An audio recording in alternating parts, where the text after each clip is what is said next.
वरिष्ठ नेता राजस्थान के पूर्व मुख्यमंत्री अशोक गहलोत जी आए आपके सामने बोलते।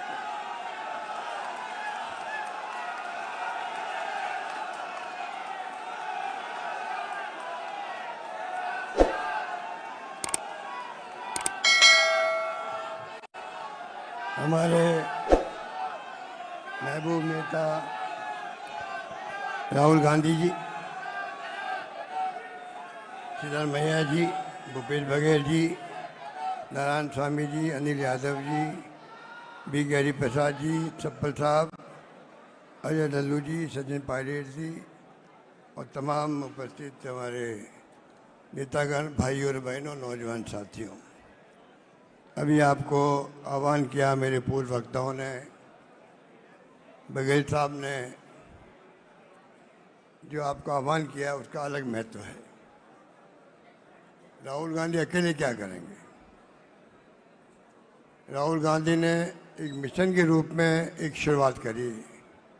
आज़ादी के बाद में पहली बार ओबीसी के बारे में जो आवाज़ उठी है, इसके महत्व को आपको हमको समझना पड़ेगा।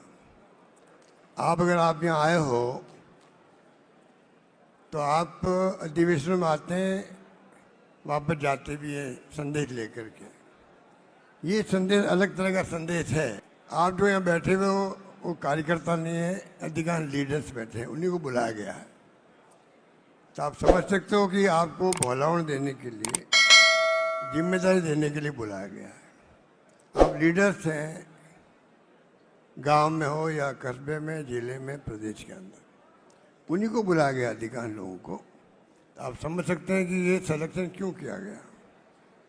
इसलिए कि जो आवाज़ बुलंद की गई है कांग्रेस के नेता राहुल गांधी ने, और खड़गे साहब अभी बोल के गए आपके सामने, कांग्रेस का इतिहास बताने की जरूरत नहीं है।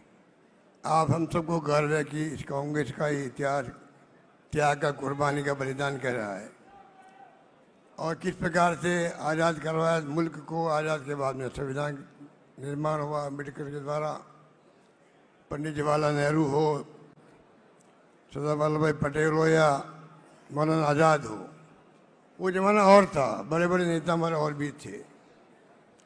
आज जो हुकूमत में बैठे हुए हैं, ये हमारी विरासत को ख़त्म करना चाहते हैं।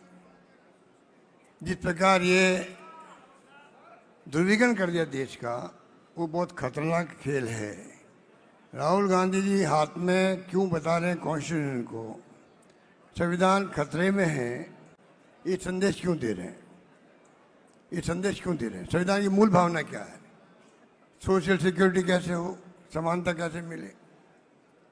और जब इन्होंने खुद ने भारत जोड़ो यात्रा करी, जब इन्होंने खुद ने न्याय यात्रा करी, तो आपको समझ में आ गया, जैसे गांधी जी को समझ में आया था जब महात्मा गांधी साउथ अफ्रीका से आए थे, उनको भी पूरे देश की यात्रा करनी पड़ी। तब देश को समझा उन्होंने, और समझने के बाद में जो नेतृत्व दिया देश को आज़ादी जंग के अंदर, उसमें हमें कामयाबी मिली। आप समझ सकते हैं जैसे महात्मा गांधी को कामयाबी मिली, उसी प्रकार कामयाबी राहुल गांधी को मिले, इस पर हम सबका संकल्प होना चाहिए, संकल्प होना चाहिए। इसलिए मैंने कहा ये आप जो आए हो, ये संकल्प लेके जाएंगे, जाकर के आप जो ओबीसी जाते हैं उनको पहले समझाएंगे कि आपका भला कहाँ पर है, कौन सी विचारधारा है जो आपके समाज के अंदर, समाज के हित के अंदर है, देश हित में है, ये आपको बताना पड़ेगा। कई राज्य ऐसे जहाँ पर ओबीसी की जाते हैं कांग्रेस के साथ नहीं है। हमें इस बात को स्वीकार करना चाहिए, स्वीकार करना चाहिए। अगर स्वीकार नहीं करेंगे तो हम सुधार भी नहीं कर पाएंगे, सुधार कर ही नहीं पाएंगे। और सुधार कर नहीं पाएंगे तो फिर राहुल गांधी जी अकेले बोलते बोलते कैसे काम चलेगा। ये लड़ाई लंबी भी है, आसान नहीं है। आपको संकल्प जो है आज आए हैं, आपने एक इतिहास बनाया हमेशा के लिए, बरसों बाद में भी आपको याद किया जाएगा कि आप गए थे तालकटोरा स्टेडियम के अंदर। इसलिए मैं कहना चाहूँगा, अभी नहीं तो कभी नहीं, दिमाग के अंदर रखो, अभी नहीं तो कभी नहीं। अभी इस लड़ाई को आपने नहीं जीता, और लड़ाई जीतने के लिए दिल जीतना पड़ेगा आपको, समाज का भी, जाति का भी, अपने क्षेत्र के लोगों का भी। आप राजनीति में कार्यकर्ता हो, और इसलिए जरूरी है कि हम कैसे आवाज को बुलंद करें, जिससे कि जो राहुल गांधी जी ने न्याय योद्धा के रूप में शुरुआत करी है, उसमें आप कामयाब हो सकें। ये कामयाबी पूरी कौम के लिए, जिसको हम कहते हैं कि 50% 60% है, उसका भला तभी होगा। राहुल जी ने जो बातें कहनी थी पार्लियामेंट के अंदर भी, बाहर भी जोर शोर से कह दी गई है। किस प्रकार ब्यूरोक्रेसी के अंदर, जुडिशरी के अंदर, मीडिया के अंदर भी कहाँ पर आप लोग टिकते हो, कहाँ टिकते हो। आज़ादी की 70 साल बाद में भी ये स्थिति बने, तो आप सोच सकते हो कि आगे क्या होगा, 100 साल बाद में क्या होगा। ये स्थिति रहेगी। इतना बड़ा बीड़ा उठाया राहुल गांधी ने, उसको आपको हमको समझना पड़ेगा कैसे उनको कामयाब करने के लिए हम अपना सब कुछ न्यौछावर करें। महात्मा गांधी ने सर्वोदय की बात करी थी, ये सर्वोदय की बात राहुल गांधी जी आगे बढ़ा रहे हैं। सर्वोदय, सबका उदय हो। अभी उदय किसका हुआ है कहने की जरूरत नहीं है। गरीबी अमीरी की भी खाई बढ़ती जा रही है।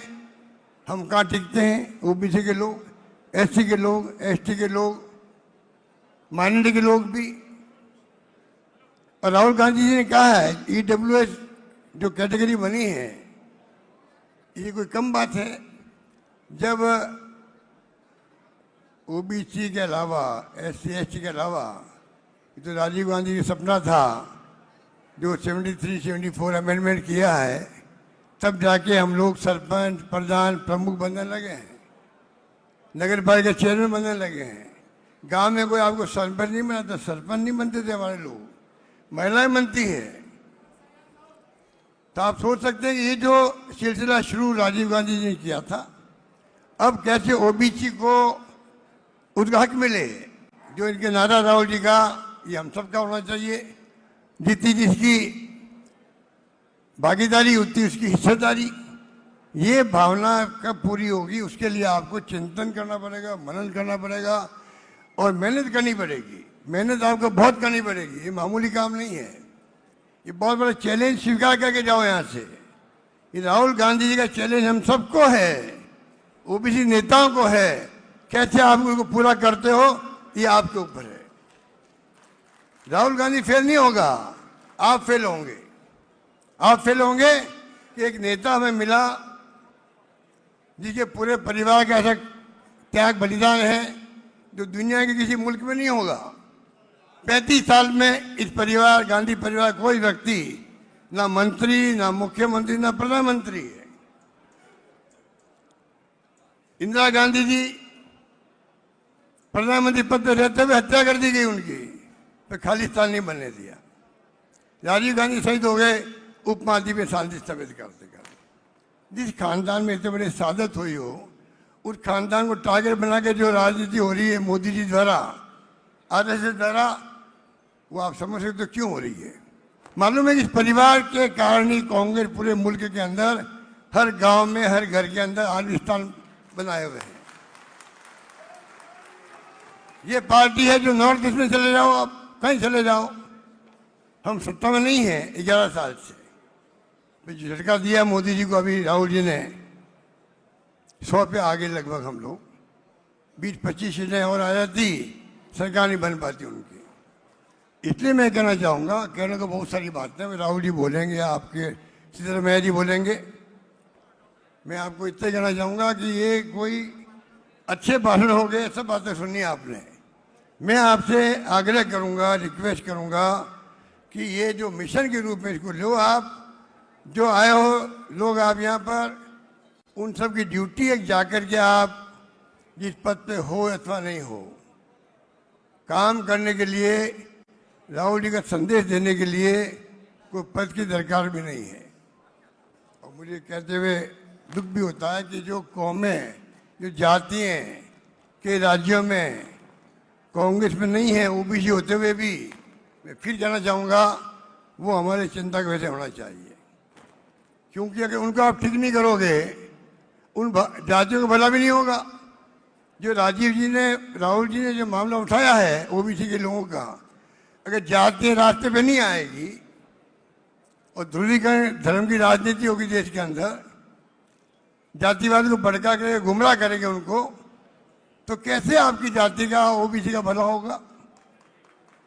इसलिए खाली राहुल जी की नहीं है, हम सबकी है किस प्रकार से हम लोग मिलकर के यहाँ से जाएं, तो संकल्प लेके जाएं कि आने वाले वक्त में जो बातें कही गई है, सिद्धरमैया जी ने पहले सर्वे करवाया, बाद में तेलंगाना का सर्वे हुआ, कांग्रेस ने तय किया कि तेलंगाना पैटर्न पे सर्वे होना चाहिए, खाली फॉर्मेलिटी नहीं होनी चाहिए। लोग आशंका कर रहे हैं राहुल जी के दबाव से मोदी सरकार ने निर्णय कर लिया हम जाति की जनगणना कराएंगे, मुंह की खानी पड़ी उनको। अब लोग शंका कर रहे हैं कि बिहार चुनाव के बाद में कहीं कोई कोर्ट में अटका नहीं देंगे, कोई बहाना नहीं कर दे। जब गवर्नमेंट की क्रेडिबिलिटी नहीं होती है, विश्वास नहीं होता है, ऐसी शंकाएं होती है।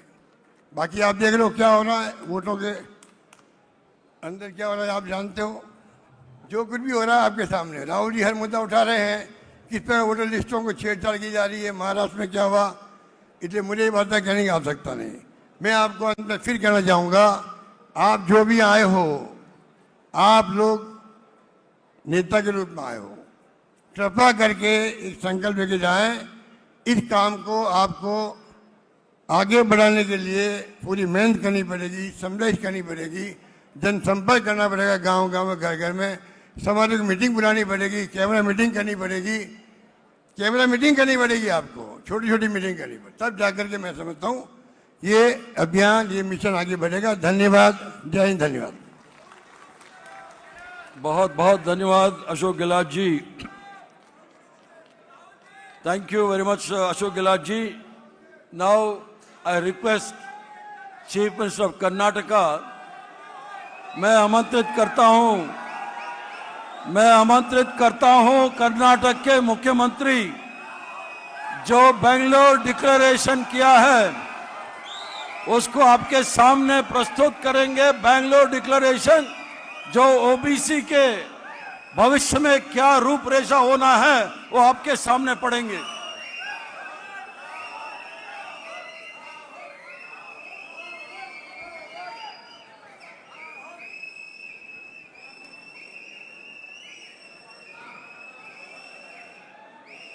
Sri Rahul Gandhi ji, Honorable Leader of the Opposition in the Lok Sabha, Sri Anil Jai Hind ji, National Chairman of the OBC Department, AICC, the other senior leaders of the OBC on the dais, ladies and gentlemen, friends from the media. Recently, the Advisory Council of the OBC Department AICC was held in Bangalore, in which meeting we have passed 3 resolutions. One among them is Bengaluru Declaration. I will just read the resolution, Bengaluru Declaration. The Advisory Council of the OBC Department of AICC unanimously thank Nyaya Yodha Rahul Gandhi ji for courageously taking up the cause of social justice for the marginalized sections of our country and for OBC in particular. Rahul ji's steely resolve forced the Manuwadi Modi government surrender to the just and constitutional demand for the caste census in India. On behalf of OBC of India, we all thank Nyaya Yoda Rahul Gandhi ji for this historic achievement. But this is not just a milestone.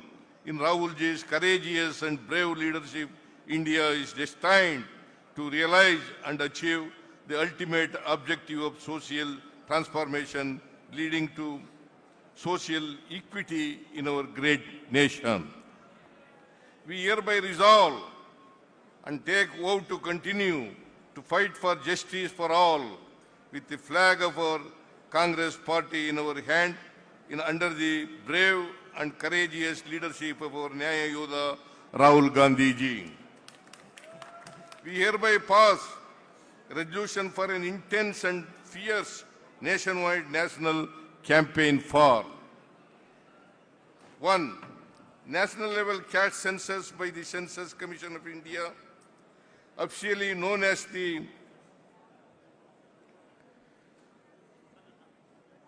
the Office of the Registrar General and Census Commissioner, India.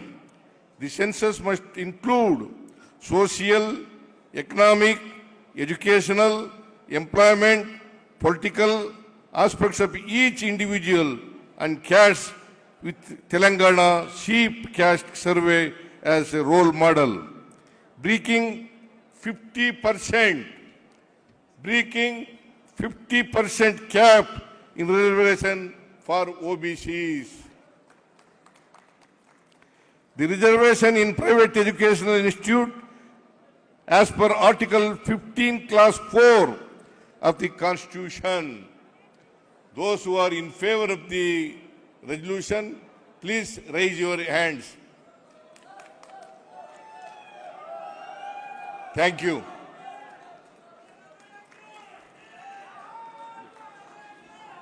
Thank you very much Siddaramaiah ji. Siddaramaiah ji का अनुरोध है, जो इस संकल्प के लिए समर्थन करने वाला सब हाथ उठा के एकदम बोलिए। धन्यवाद। मैं अभी आमंत्रित करता हूं पिछड़ा वर्ग डिपार्टमेंट के अध्यक्ष अनिल जैन राहुल जी के सामने आपको शपथ दिलाएंगे। आप सब शपथ लेना पड़ेगा। धन्यवाद।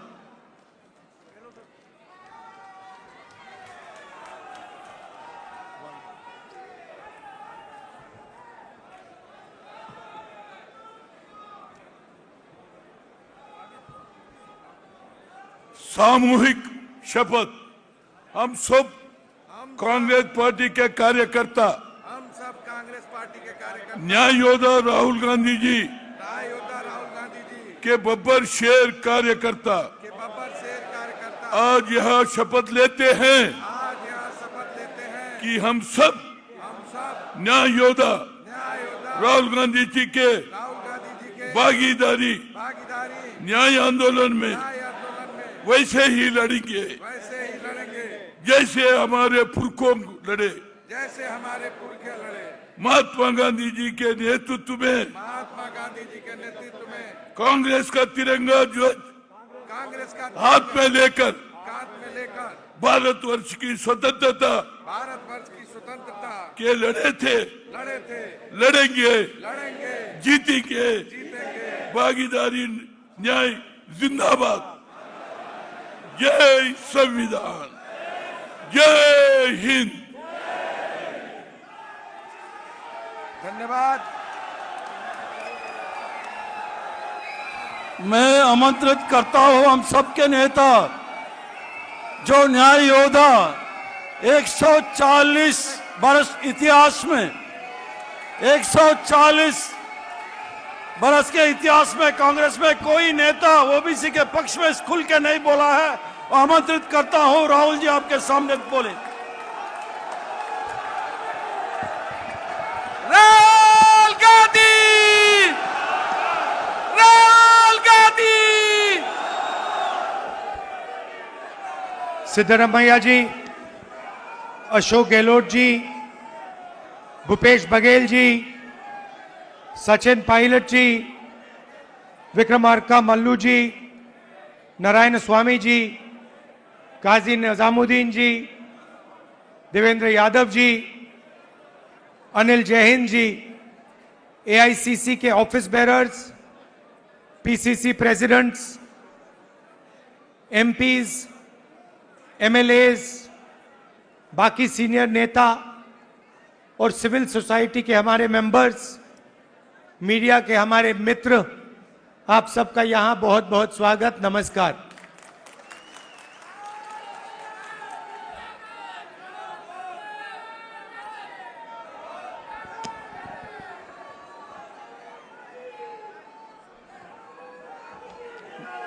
अब मैं 2004 से राजनीति कर रहा हूं और 21 साल हो गए। और जब मैं पीछे देखता हूं और एक प्रकार से अपनी सेल्फ एनालिसिस करता हूं,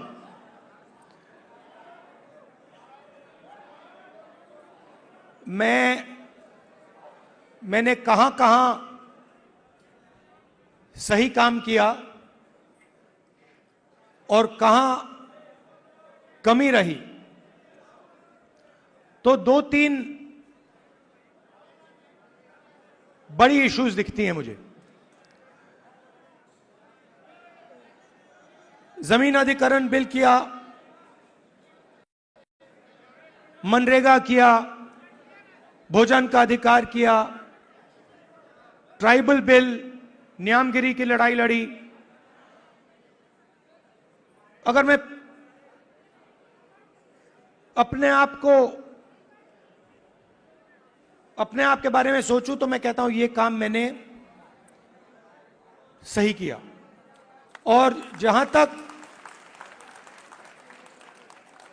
कमी रह सकती है, मगर जहां तक मैंने, चाहे वो आदिवासियों की बात हो, दलितों की बात हो, माइनॉरिटीज की बात हो, वहां पे मुझे लगता है कि मुझे अच्छे नंबर मिलने चाहिए। महिलाओं के इश्यूज पर मुझे सही नंबर मिलने चाहिए। मगर अगर मैं थोड़ा पीछे को और देखता हूं तो मुझे एक बात बिल्कुल क्लियर दिखती है कि एक चीज में मेरी कमी रही थी। भैया बोलने दो, ब्रदर बोलने दो, आप बाद में बोलना। तो एक चीज में कांग्रेस पार्टी में और मेरे अंदर भी एक चीज मैंने मिस कर दी, एक गलती मैंने की। क्या थी? जो ओबीसी वर्ग है उसका जिस प्रकार से मुझे प्रोटेक्शन करना था मैंने नहीं किया।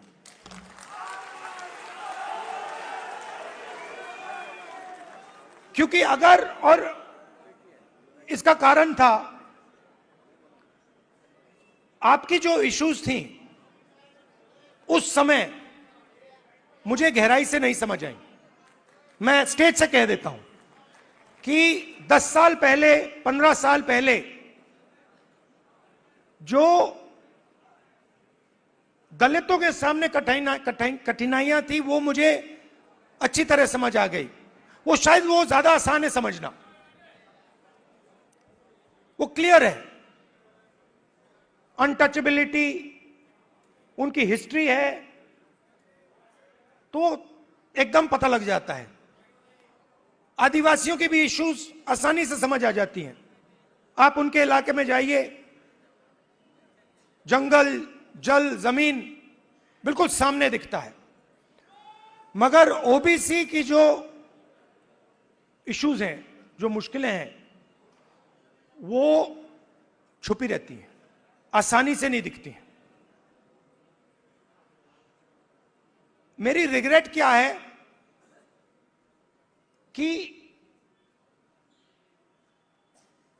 अगर मुझे आपकी हिस्ट्री के बारे में, आपकी इश्यूज के बारे में थोड़ा सा भी ज्यादा मालूम होता, मैं तभी जाति जनगणना करा देता। वो निकल गया, और मैं स्टेज से कह रहा हूं वो गलती है मेरी, और कांग्रेस पार्टी की गलती नहीं है, मेरी गलती है, और इस गलती को मैं ठीक करने जा रहा हूं। और एक प्रकार से अच्छा हुआ है। मैं सोच रहा था कि ठीक है भाई, गलती हो गई, तो अच्छा क्या है मैं आपको बताऊं कि अगर उस समय जाति जनगणना करवा दिया होता तो जैसा मैं अब जाति जनगणना कराऊंगा वैसा नहीं होता। क्योंकि जो हमने तेलंगाना में किया है,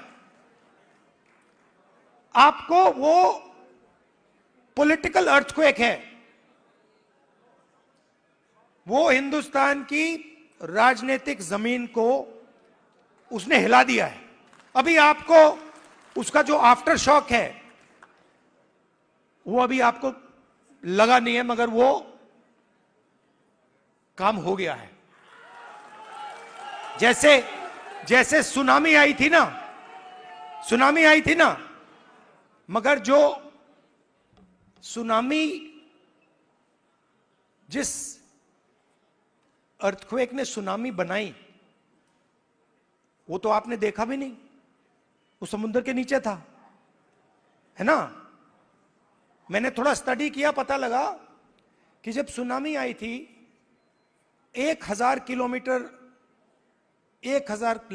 किलोमीटर लंबी मतलब क्रैक जमीन में आया था, किसी ने नहीं देखा। उसके बाद में 2-3 घंटे बाद उसका असर दिखा। वही हुआ है तेलंगाना में। मैं आपको बता रहा हूं, 21वीं सदी डेटा की सदी है। मोदी जी कहते हैं data data data, DDD, 4D, 5D, 3D, ऐसे बोलते रहते हैं, सुना ना आपने। 50-60 साल पहले अगर आप पूछते पावर कहां से आती है, लोग आपको कहते पावर तेल से आती है, ब्लैक गोल्ड कहते थे उसको। जिस देश के पास तेल है उसके पास पावर है, वो पूरी दुनिया को कंट्रोल कर सकता है। अगर वही सवाल आज आप पूछें तो ब्लैक गोल्ड नहीं है, आज का तेल डेटा है। और डेटा कंपनियों के पास होता है। आप रिलायंस के पास जाइए, अमेज़न के पास जाइए, वो आपको डेटा दिखा देंगे। किसी भी अस्पताल में चले जाइए, आपको वो डेटा दिखा देंगे। मगर जो डेटा आज तेलंगाना सरकार के हाथ में आ गया है, उसका देश में कोई मुकाबला नहीं है। आज तेलंगाना में हम आपको बता सकते हैं, हम आपको 1 मिनट के अंदर बता सकते हैं कि तेलंगाना की सारी कॉर्पोरेट्स में, उनकी सारी मैनेजमेंट में कितने ओबीसी हैं, कितने दलित हैं, कितने आदिवासी हैं।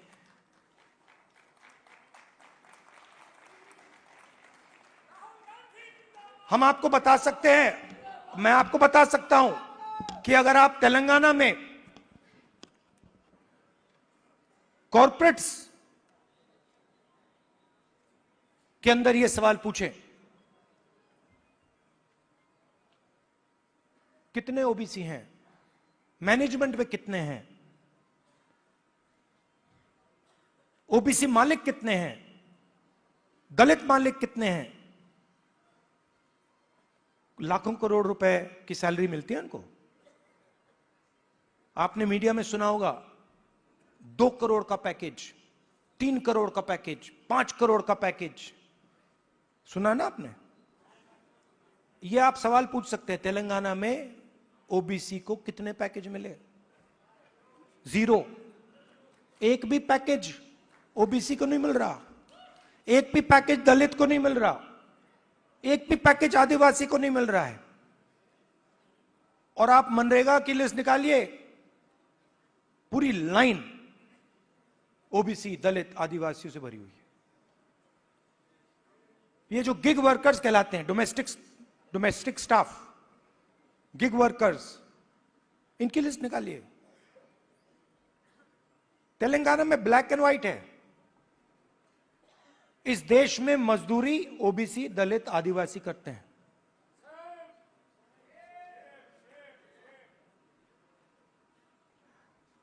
बघेल जी ने बहुत अच्छी बात बोली, उत्पादक शक्ति। मतलब देश को चलाता कौन है? देश को, उसकी, किसी भी देश को उसकी उत्पादक शक्ति चलाती है। और देश में मेन सवाल यह उठता है कि अगर उत्पादक शक्ति देश को कुछ दे रही है, भोजन देती है, औजार देती है, ये इमारतें देती हैं, तो उस शक्ति को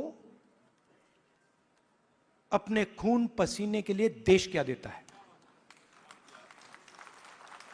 मतलब आप लोग देश को बनाते हो, इमारतें आप बनाते हो, सड़कें आप बनाते हो, स्कूल आप बनाते हो, कॉलेज आप बनाते हो, अस्पताल आप बनाते हो, टेंपल भी आप बनाते हो। मेरे लिए सबसे जरूरी सवाल है, अगर आप लोग देश को बनाते हो तो इस काम के लिए देश आपको क्या देता है? आपको क्या दे रहा है आज हिंदुस्तान? प्राइवेट स्कूल, जहां पे आपको लाखों रुपए देने पड़ते हैं। प्राइवेट स्कूल किसके? आपके नहीं, ओबीसी के नहीं, दलित के नहीं, आदिवासी के नहीं। आरक्षण लूटा नहीं, आरक्षण दिया नहीं जाता है।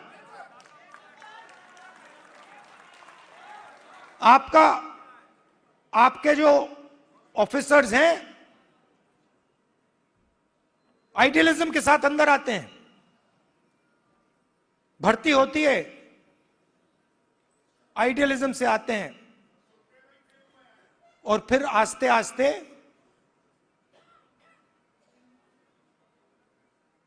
कट दिया जाते हैं। ACR, annual confidential report, OBC, Dalit, Adivasi अफसरों को हत्या करने का तरीका। रिजर्वेशन आपको दी गई है, मगर फाइनेंशियल मिनिस्ट्रीज को देखिए,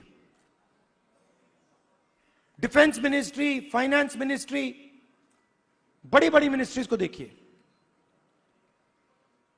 और वहां पे आप नेशनल लेवल, मैंने चेक किया, वहां पे मुझे ओबीसी, दलित, आदिवासी नाम बता दो। मैंने मजाक किया, बजट बना, मिठाई बांटी जा रही थी, याद है आपको?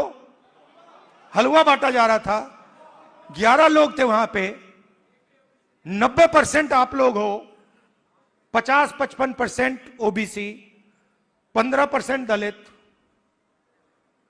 9% आदिवासी, कोई नहीं वहां पे। हलवा बट रहा है, वो खा भी रहे हैं। आप प्रोडक्टिव फोर्स देश की,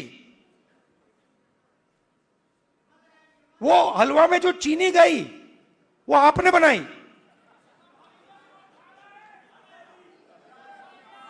वो सब आप कर रहे हो, हलवा आप बना रहे हो और खा वो रहे हैं। तो अब मैं ये नहीं कह रहा हूं कि उनको हलवा नहीं खाना चाहिए, उनको भी खाना चाहिए, मगर भैया आपको भी थोड़ा मिलना चाहिए ना।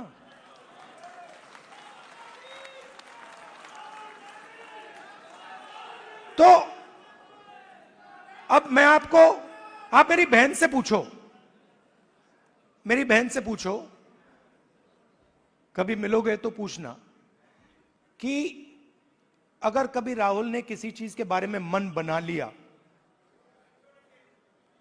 तो उस बात को वो छोड़ेगा या नहीं छोड़ेगा, वो पूछ लो उससे। मैं नहीं छोड़ने वाला।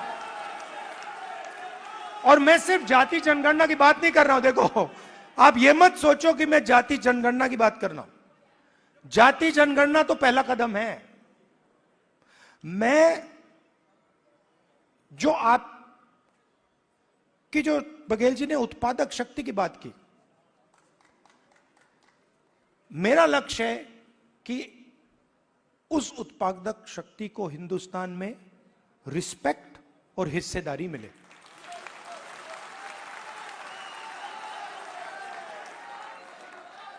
तो आपको लगना चाहिए, हिंदुस्तान के किसान को लगना चाहिए। आज आप हिंदुस्तान के किसान से पूछो आपके बेटे के लिए क्या सपना है, आप क्या सोचते हो, आपका बेटा क्या करेगा, वो आपको कहेगा मजदूरी करेगा। और मैं चाहता हूं कि वो किसान कहे नहीं, मेरा बेटा इस देश का सबसे बड़ा बिजनेसमैन बन सकता है, जो भी वो करना चाहता है वो कर सकता है। अब एक प्रॉब्लम है राजनीति में, सबसे बड़ी प्रॉब्लम पता है क्या होती है? क्या होती है? हाँ, नहीं, नरेंद्र मोदी कोई बड़ी प्रॉब्लम नहीं है।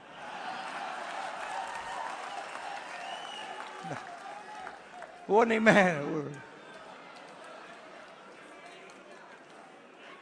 मैं आपको बता रहा हूं, ये आपने अपने सिर पे चढ़ा रखा है, कोई प्रॉब्लम नहीं। ये जो मीडिया वाले हैं इन्होंने बना रखा है, इसका गुब्बारा बनाया, कोई प्रॉब्लम नहीं।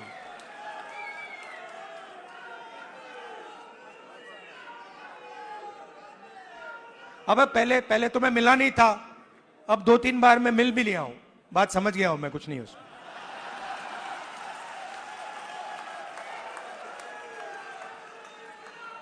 शो, पूरा शो है, दम नहीं है, बता रहा हूं।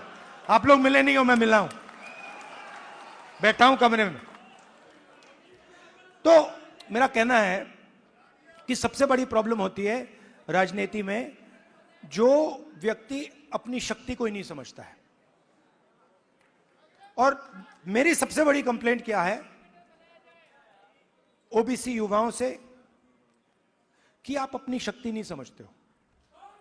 आपको मालूम ही नहीं कि आपकी कितनी शक्ति है, कैसी है, क्या है, वो आपको समझ नहीं। क्योंकि जिस दिन आपको अपनी शक्ति समझ आ गई, ये पूरा पलट जाएगा। तो मेरा क्यों, और अच्छा आप सवाल उठता है, अब आप मुझसे कहोगे कि भाई आपने कहा कि हमें अपनी राजनीतिक शक्ति नहीं समझ आती, तो फिर क्यों नहीं आती? मैं आपको बताता हूं क्यों नहीं आती। क्योंकि नहीं, बांटे नहीं गए हैं। देखिए, वो हुआ क्या है, मैं आपको बताता हूं, सुनो। और ये आपको गहराई से समझना होगा। ये आपकी, देखिए, दलितों की हिस्ट्री है, दलितों की हिस्ट्री है ना। देश के दलितों को अंबेडकर जी ने उनकी हिस्ट्री समझाई। और अगर आप आज दलित से पूछें कि भाई आपकी हिस्ट्री क्या है, वो आपको 3000 साल की हिस्ट्री बता देगा। वो आपसे कहेगा, देखिए, हमें अछूत कहा जाता था, हमें बाहर रखा जाता था, हमें मारा जाता था। एक सेकंड में आपको बताएगा। आप वही सवाल आदिवासियों से पूछो, आपकी हिस्ट्री क्या है, वो आपको बता देगा। मगर अगर आप ओबीसी से पूछो कि भैया आपकी हिस्ट्री क्या है, आप जवाब नहीं दे पाते हो। इसका कारण है आपकी हिस्ट्री को आरएसएस और बीजेपी ने मिटाया है।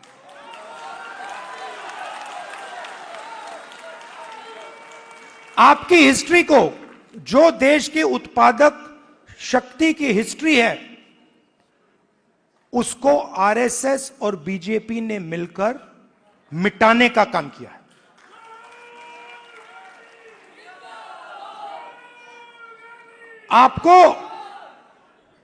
आप स्कूल पढ़े हो ना हिंदुस्तान में, स्कूल पढ़े ना। आप मुझे बताओ, आपने स्कूल में हिस्ट्री की तो किताब पढ़ी होगी, उसमें ओबीसी की हिस्ट्री कौन सी थी, कहां थी? उसमें कहीं लिखा था ओबीसी की हिस्ट्री के बारे में? कुछ लिखा था? मैंने तो नहीं पढ़ा। आज जब मैं बात को समझ रहा हूं तो मैं अपने आप से सवाल पूछता हूं, भैया जब मैं छोटा था तो इस देश की जो 55-60% लोग हैं उनकी हिस्ट्री की किताब में है ही क्यों नहीं? यह जानबूझ के मिटाया गया है, क्योंकि जिस दिन आप अपनी हिस्ट्री समझ जाओगे उस दिन आप समझ जाओगे कि आरएसएस आपका सबसे बड़ा दुश्मन है।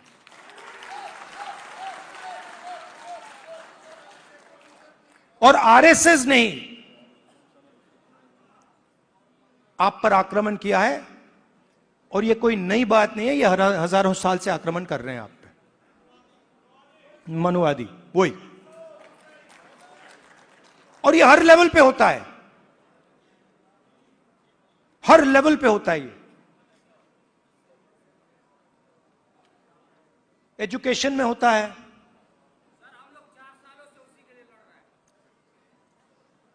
एजुकेशन में होता है, बिजनेस में होता है, जुडिशरी देख लीजिए वहां होता है। सब जगह आपके खिलाफ डिस्क्रिमिनेशन हो रहा है। मोदी जी कहते हैं हिंदू इंडिया, हिंदू इंडिया कहते हैं। 50% हिंदू तो आप हो। अगर हिंदू इंडिया है और 50% आप हो, तो मीडिया में आपका एक आदमी क्यों नहीं है? कॉर्पोरेट इंडिया में आपका एक आदमी क्यों नहीं है? औरत क्यों नहीं है? मीडिया के एंकर्स की लिस्ट निकालो, ओबीसी नाम दिखा दो मुझे, कहां है? बड़े बड़े पत्रकारों के नाम निकालो, ओबीसी कहां है? कौन है वहां पे? अदानी ओबीसी है क्या? आपकी पूरी की पूरी जमीन उसको दी जा रही है, पूरी की पूरी आपकी जमीन। ओबीसी दलित आदिवासियों की जमीन छीन छीन कर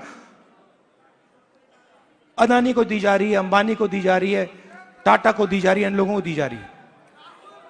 इनके सिस्टम में कोई ओबीसी है ही नहीं, दलित है ही नहीं, आदिवासी है ही नहीं। तो इसलिए हमने कहा है सबसे पहले जहां भी हमारी सरकार होगी वहां जाति जनगणना होगा, एक्सरे होगा, एमआरआई होगा। हमें पता लगाना है ओबीसी कितने हैं, कहां हैं, क्या करते हैं, कितनी भागीदारी है, कितना पैसा है, यह हम सब जानना चाहते हैं। दूसरी बात, जैसे ही जाति जनगणना होता है वैसे ही 50% की दीवार वहीं टूट जाती है। तेलंगाना के चीफ मिनिस्टर ने जाति जनगणना के होने के एकदम बाद अपने आप 50% की दीवार तोड़ दी, और उन्होंने कहा कि भाई, मैंने उनसे पूछा, उन्होंने कहा राहुल जी जब मैंने ये देखा मेरे सामने कोई ऑप्शन ही नहीं है, मुझे ये करना पड़ा क्योंकि मुझे अन्याय दिखा। कल भाषण में उन्होंने बोला तो पहला काम जाति जनगणना जहां भी हमारी सरकार होगी, 50% की दीवार जहां भी हमारी सरकार होगी, और दूसरा काम नेशनल लेवल पे, ये दोनों काम।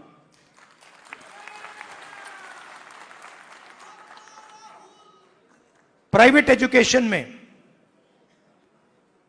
तेलंगाना में बड़ी इंटरेस्टिंग बात आई। तेलंगाना में यह पता लगा कि अगर किसी व्यक्ति के पास शिक्षा है तो वो तेजी से आगे बढ़ता है। Education is critical to progress. और तेलंगाना में दूसरी बात पता लगी कि अगर आपके पास शिक्षा है और अगर आपके पास अंग्रेजी भी है तो डबल बैरल प्रोग्रेस होती है। बीजेपी के नेता कहते हैं अंग्रेजी को हम हिंदुस्तान से मिटा देंगे। नहीं नहीं, मगर आप उनसे एक बात पूछिए, आप अंग्रेजी मिटाना चाहते हो मगर आपके बच्चे कहां पढ़ते हैं?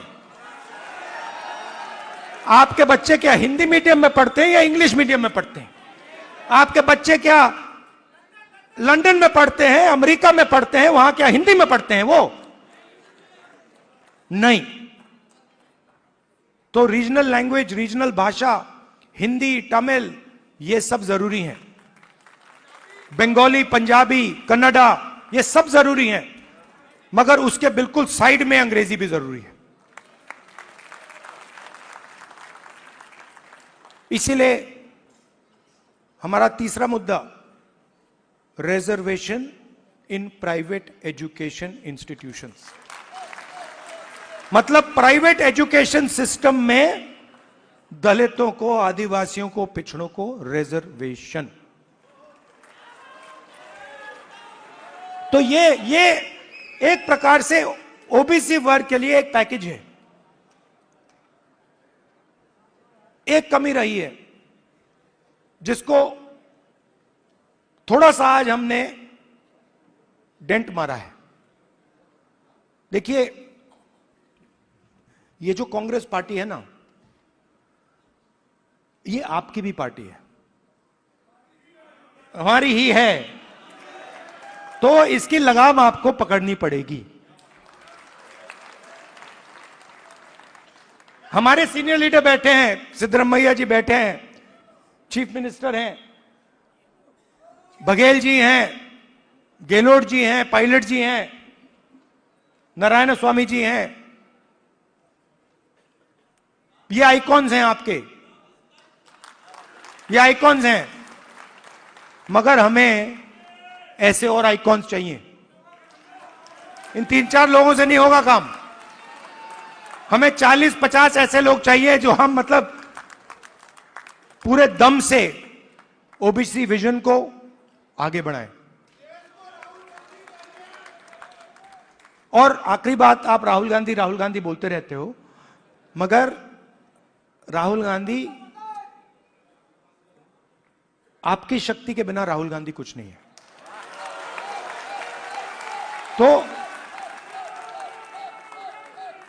तो मेरा काम आपकी शक्ति को अलाइन करने का है।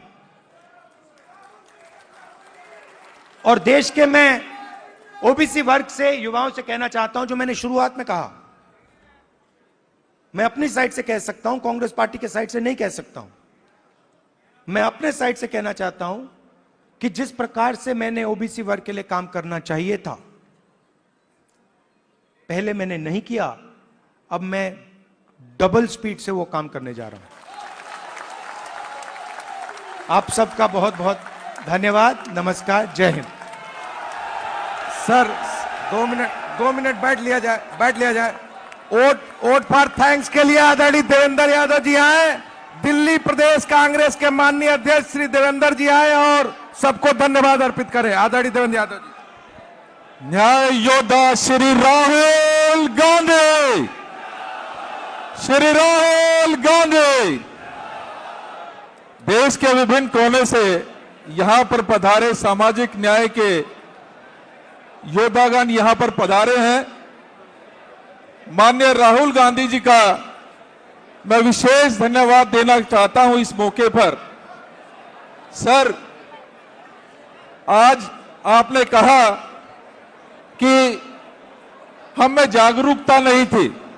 मैं विशेष धन्यवाद देना चाहता हूं माननीय राहुल गांधी जी का कि ना सिर्फ इन्होंने जागरूकता जाहिर की है, बल्कि हम में एकता का संचार करने का भी काम किया है। ऐसे न्याय योद्धा को मैं मानता हूं कि ना सिर्फ यहां हमारे बैठे लोग, बल्कि हमारी पुश्तें माननीय राहुल गांधी जी को इस जागृति के लिए और एक करने के लिए याद करेगी। और यहां से जो आज ये सम्मेलन हुआ है, ये एक आंदोलन के रूप में आगे बढ़ेगा। बहुत बहुत धन्यवाद आप सभी का। जय हिंद, जय भारत।